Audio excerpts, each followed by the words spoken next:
কেমন আছো বন্ধুরা? ভালো আছো তো সবাই? আমিও ভালো আছি। এই যে আমি একটু পটল চিংড়ি করছি। দেখো, প্রথমে পটলগুলো ভালো করে ভাজবো। চলো রান্নায় ফিরে যাই। গ্যাস জ্বালিয়ে দিয়েছি।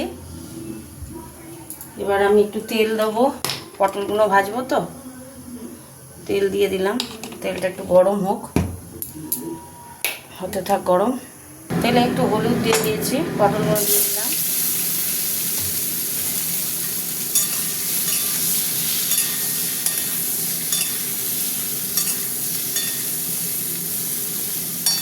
আঁচটাকে জোর করে দিয়ে ভাজবো, হতে থাক।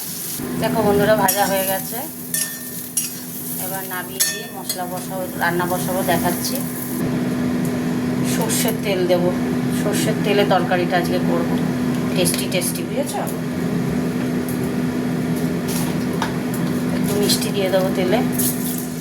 আর দেবো না তরকারিতে, এই দিয়ে দিলাম। গরম হতে থাক তেলটা। তেজপাতা, শুকনো লঙ্কা দিয়ে দিলাম। এবার দিয়ে দেবো পেঁয়াজ।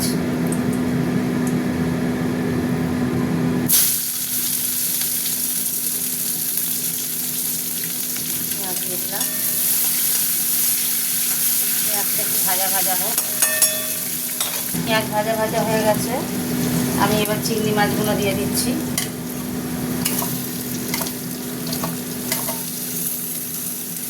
আমার এই তরকারিটা খেতে প্রচণ্ড ভালো লাগে, পটল দিয়ে চিংড়ি মাছের ঝোল। দারুণ লাগে, দারুণ দারুণ। আমি একটা টমেটো ভেন্ডি করেছিলাম, তোমাদের কাছে শেয়ার করেছিলাম। ওই ভেন্ডিটা একবার নিজেরা বাড়িতে করো, দেখবে দারুণ খেতে লাগে, টক টক ঝাল ঝাল। আচ্ছা, এটা হতে থাক। চিংড়ি মাছের সাথে আলুটাও দিয়ে দিলাম, ভাজা হোক। এটা একটু ভাজা হবে, ভাজা হতে থাক। অনেকক্ষণ ভাজলাম বন্ধুরা। এবার টমেটোটা দিয়ে দিচ্ছি। টমেটোটা দিয়ে ভাজবো একটু। টমেটোটা একটু গলে যাক, তারপরে মশলা দেবো। এবার বলবো, এই যে মশলা সব আদা রসুন লঙ্কা গুঁড়ো হলুদ গুঁড়ো সব দেওয়া আছে, এই দিয়ে দিলাম মশলাটা এবার কষা হবে। নুন দিয়ে দেবো, নুন দিয়ে দিলাম। মিষ্টি তো দিয়েই ছিলাম, তেলে আর দেবো না। এটা এবার মশলাটা কষা হবে, ওকে থাক। এবার আমি পটলগুলো দিয়ে একসঙ্গে কষবো। পটলগুলো দিয়ে দিলাম, পটলের সঙ্গে কষা হবে আলুটা।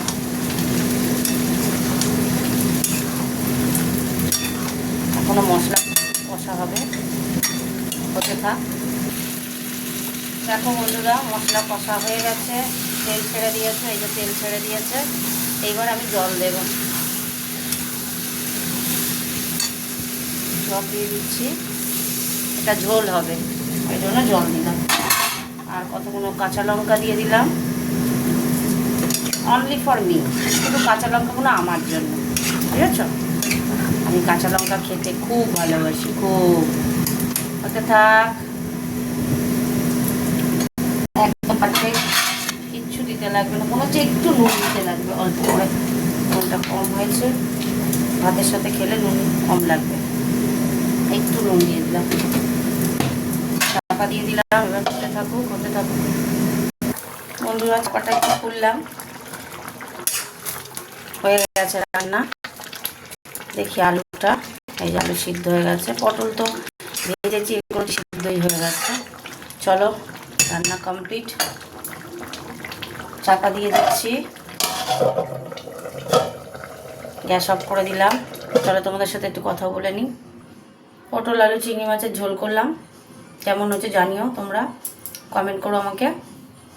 গুড নাইট বন্ধুরা, টাটা। কমেন্ট করে ভুলো না কিন্তু, কেমন।